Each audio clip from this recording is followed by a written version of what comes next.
नमस्कार। आज का दिन पूरे भारतवर्ष के लिए बेहद खास है। आज ही के दिन 1947 में कई वर्षों की गुलामी से भारत आजाद हुआ था। कवि रामधारी सिंह दिनकर ने ये जो पंक्तियां कही हैं, ये उन्हीं वीर शहीदों को समर्पित की हैं जिन्होंने भारत को आजादी दिलवाने में महत्वपूर्ण भूमिका निभाई।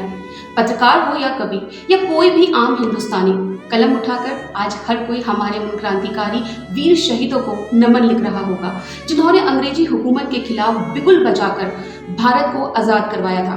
इस खास मौके पर पेश है ये खास बुलेटिन। जला अस्थियां बारी बारी छिटकाई जिनमें चिंगारी, जो चढ़ गए पुण्य वेदी पर लिए बिना गर्दन का मोल। कलम आज उनकी जय बोल। जो अगणित लघु दीप हमारे तूफानों में एक किनारे, जल जलाकर बुझ गए किसी दिन मांगा नहीं स्नेह मुंह खोल। कलम आज उनकी जय बोल।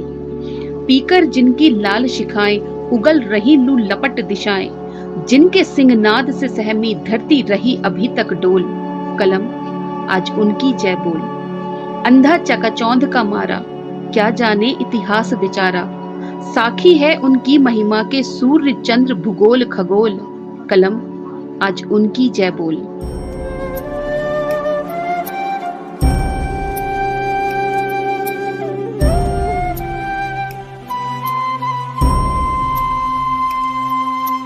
वतन पर जो फिदा होगा अमर वो हर नौजवान होगा, रहेगी जब तक ये दुनिया अफसाना उसका बयां होगा।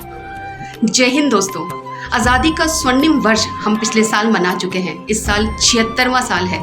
शुभांकर वर्मा डीएसपी कॉलेज के पत्रकारिता विभाग से पीजी डिप्लोमा कर रहे हैं और क्रांतिकारियों पर शोध कर रहे हैं। क्रांतिकारियों पर जब वो बोलना शुरू करते हैं तो सुनने वालों के रोंगटे खड़े हो जाते हैं। तो चलते हैं सीधे शुभांकर के पास। शायद यह दिन हम सब लोगों के लिए बिल्कुल सामान्य है। इसका कारण है क्योंकि हम आज़ाद हैं, हम स्वतंत्र हैं। मगर जब भारत पराधीन था तो शायद ही कोई ऐसा दिन गया हो जिस दिन भारत के क्रांतिकारियों ने ब्रिटिश शासन को आघात करने के लिए योजना ना बनाई हो। एक ऐसी ही योजना बनाई गई थी आज से 98 वर्ष पूर्व, और इसी एक्शन की विद्रोह सीमा आज भी साम्राज्यवाद की बुनियाद में गूंजती है। आखिर क्या हुआ था? आखिर क्या था वो आघात जिसने साम्राज्यवाद के संपूर्ण बुनियाद को ढेर करके रख दिया था? आखिर क्या था उस आघात में जिस दिन हमने अपना ही बल पे, अपने ही बलबूते पर अपने ही धन को वापस लिया था? इसी संपूर्ण सार वह एक्शन को कहा गया था काकोरी एक्शन, जो कि 9 अगस्त 1925 की रात को रचा गया था। इसी काकोरी एक्शन के तहत हमने अपने दम पर साम्राज्यवाद को हाथों से जोर का थप्पड़ चढ़ा था। एक ऐसा थप्पड़ जिसमें साम्राज्यवाद इस निष्कर्ष पर पहुंचा था कि मंगल की आवाज, वह लक्ष्मी का स्वर आज भी जीवित है। अगर सही रूप से देखा जाए तो इस क्रांतिकारी भाग के इस चेष्टा ने एक ऐसी विद्रोह की नींव ढाली थी जिसके तहत साम्राज्यवाद संपूर्ण रूप से बिखर गया था। हमने अपनी पुस्तक आज़ाद हिंद संग्राम शहादत और सत्य, जिसमें हमारे सहलेखक आशुतोष मिश्रा रहे, इसका वर्णन पूर्ण रूप से करा है। आखिर क्या है वह पूर्ण वर्णन, इस चीज पर ज्ञात करते हैं तो पंक्तियां कुछ इस अनुसार है कि जब गठन चला विस्तार से गदर एक मचाने को, बदी जो बेड़ियां वतन पे थी उसको आजाद कराने को। आजाद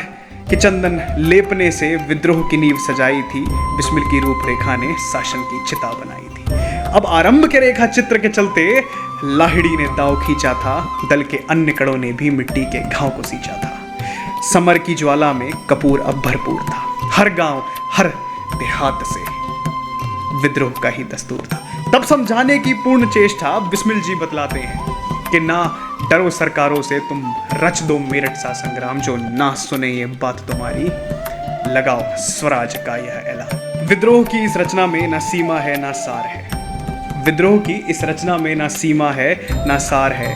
57 को दोहराता मंगल का ऐलान है। लक्ष्मीबाई के बाणों का यह प्रमुख सा कोई बाण है। बलिदान के इस सार में वीरों को जरा याद करो। बलिदान के इस सार में अभिव्यक्ति जरा आजाद करो। राजेंद्र लाहिड़ी, बिस्मिल, अशफाक ठाकुर, वह काकोरी के वीरों का सम्मान करो। उनकी स्मृति को याद करो, उनकी स्मृति को याद करो। भारत में रचित काकोरी एक्शन शायद क्रांतिकारी आंदोलन का सबसे अहम हिस्सा व भाग था। काकोरी के अंतर्गत ही पंडित राम प्रसाद बिस्मिल को 19 दिसंबर 1927 को गोरखपुर, अशफाकुल्ला खान को प्रयागराज, वह ठाकुर रोशन सिंह को फैजाबाद जेल में वीरगति प्राप्त हुई। इसी के अतिरिक्त राजेंद्र नाथ लाहिड़ी को 17 दिसंबर सन 1927 को वीरगति प्राप्त हुई गोंडा जेल में। तमाम गिरफ्तारियां भी हुई, जिसमें सचिंद्र नाथ सान्याल, सचिंद्र नाथ बख्शी, जोगेश चंद्र चैटर्जी, गोविंद चरणकार व मुकुंदी लाल को आजीवन कारावास यानी काला पानी की सजा। मनवंतनाथ गुप्त के नाबालिग होने के कारण 14 वर्ष का कारावास। रामकृष्ण खत्री, राज सिन्हा, विष्णु शरण दुबलिश व सुरेश चंद्र भट्टाचार्य को 10 वर्ष की सजा। प्रेम कृष्ण खन्ना, बनवारी लाल, राम दुलारे त्रिवेदी व भूपेंद्र नाथ सान्याल को 5 वर्ष की सजा। और न जाने कितनी गिरफ्तारियां हुई। काकोरी कोई आम एक्शन नहीं था, शायद एक ऐसा एक्शन था जिसके तहत साम्राज्यवाद को यह घोषित करना पड़ा था कि कूका विद्रोह व 1857 के विद्रोह के बाद यह एक अहम क्रांतिकारी अंग है। मगर वह अंग्रेजी में कहते हैं ना, there are many unsung heroes. मगर इसका पर्याय सिर्फ इतना नहीं है कि अनसंग हीरोज है, इसका पर्याय यह है कि अनसंग कोई भी नहीं है, या अनकहा कोई भी नहीं है, या अनसुना कोई भी नहीं है। अगर अनकहा या अनसुना है तो वह हम हैं, क्योंकि उन्होंने इतिहास के प्रति अपना कर्तव्य निभा लिया है। अब यह कर्तव्य, वह निष्ठा हमारी बनती है कि हम उनको स्मृति में लाएं, उनको सदैव याद रखें, उनको सदैव जागृत रखें। अब सभी लोगों से अत्यंत विनम्र निवेदन कि काकोरी के दिन ही काकोरी को सिर्फ स्मृति मत करिए, हर दिन करिए काकोरी के वीरों। अब सब लोगों को शत शत जय हिंद।